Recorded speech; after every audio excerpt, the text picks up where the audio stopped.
بسم الله الرحمن الرحيم يا أيها المزمل قم الليل إلا قليلا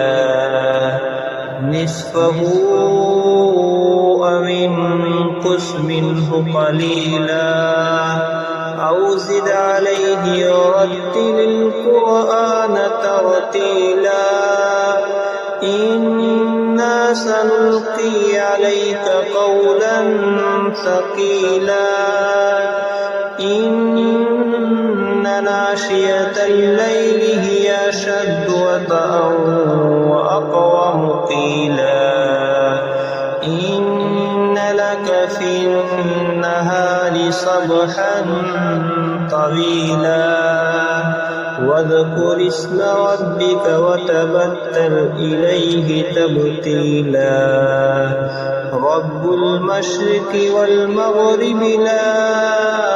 إله إلا هو فاتخذه وكيلا واصبر على ما يقولون واهجرهم هجرا جميلا وذرني والمكذبين أولي النعمة ومهلهم قليلا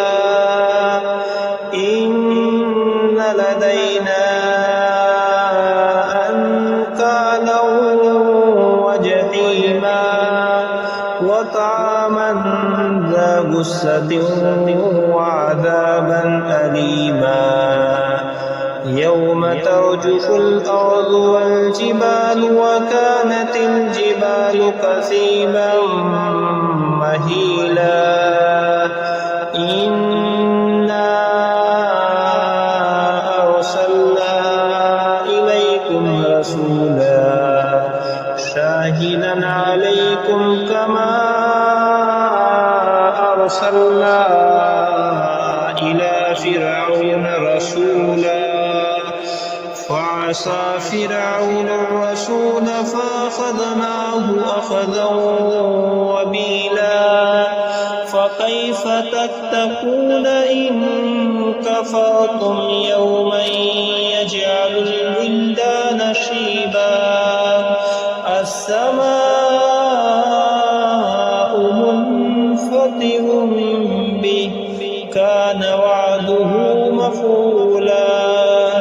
إن هذه تذكرة فمن شاء اتخذ إلى ربه سبيلا إن ربك يعلم أنك تقوم أدنى من ثلثي الليل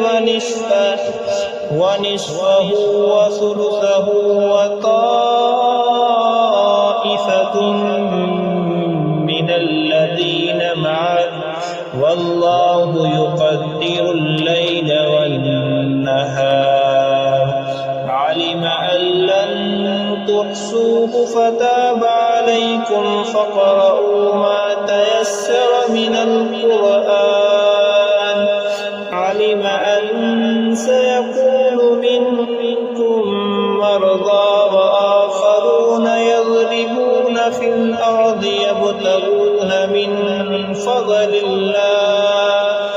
وآخرون يقاتلون في سبيل الله فاقرؤوا ما تيسر منه وأقيموا الصلاة وآتوا الزكاة وأقرضوا الله قرضا حسنا وما تقدموا لأنفسكم